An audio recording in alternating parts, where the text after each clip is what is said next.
हाय. वजन कमी करणे हे फारसं सोपं नाहीये, पण तेवढंच अवघड पण नाहीये. सो त्याचं एक गणित आहे, जे आयुर्वेद शास्त्राने सगळ्यात महत्त्वाचा जो मुद्दा सांगितलेला आहे, की वजन कमी करताना सगळ्यात महत्त्वाचं कुठल्या गोष्टीकडे तुम्ही लक्ष ठेवून डाएट केला पाहिजे किंवा आहाराचं नियमन केलं पाहिजे. तर त्याचा सगळ्यात मेन जो ह्या श्लोकात सांगितलेला आहे अर्थ, की "उदरभरण नव्हे, जाणीजे हेची यज्ञकर्म." म्हणजे काय? तर आपण प्रत्येकानेच घरामध्ये यज्ञकर्म केलेलं असतं, होम केलेला असतो. सो आपण होम करताना सगळ्या समिधा किंवा सगळी लाकडं एकदाच त्या होममध्ये टाकतो का? नाही. आपण अग्नी पेटल्यानंतर त्यात थोडी-थोडी लाकडं टाकतो. मग आपण तूप टाकतो. मग पुन्हा आपण समिधा टाकतो आणि मग तो अग्नी चांगला प्रज्वलित होतो आणि मग त्याच्यानंतर आपण ती प्रोसेस चालू ठेवतो. तसंच फारसं काहीसं आपल्या शरीराचं पण आहे. सो वजन कमी करताना प्रत्येकच स्थूल व्यक्ती ही निरोगी आहे का? तर नाही, असं नसतं.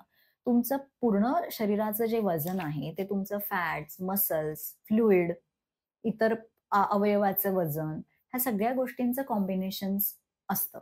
मग तुम्ही किती फॅट लॉस करत आहात आणि किती मसल मास गेन करत आहात आणि तुमचं फ्लुइड रिटेन्शन किती कमी करत आहात, याच्यावर वजन काट्यावर वजन येतं. बरेचसे पेशंट्स म्हणतात, की वजन काट्यावर एवढं वजन आलंय.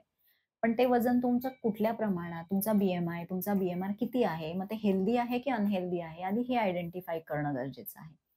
सो उदरभरण नोवे जाणीजे हेची यज्ञकर्म म्हणजे काय, की तुम्ही फक्त पोट भरण्यासाठी जेवण करू नका, तर ते तुमचं एक यज्ञ हवनकुंड आहे. त्यात तुम्ही किती प्रमाणात, किती चांगल्या क्वालिटीचं, किती हलकं असं अन्न टाकत आहात, यावर तुमचा मेटाबॉलिक रेशो म्हणजे पाचन अवलंबून असतं आणि मग त्यानुसार पुढे हे सगळं डिसाईड होतं, शरीर तुमचं काय बनवणार आहे, तुमचा मसल मास किती चांगला होणार आहे, तुमचे फॅट जास्त बनणार आहेत का? सो ह्या सगळ्या गणिताला अवलंबून हे तुमचं वजन हा नियम येतो.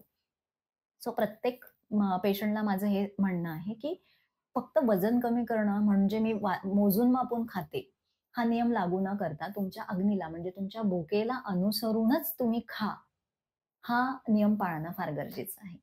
Thank so much. मी डॉक्टर प्रज्ञा. वजन कमी करायचं असेल, तर आहारापेक्षा तुमच्या अग्नीला महत्त्व द्या आणि मग तुमचं वजन आपोआप कमी होईल. थँक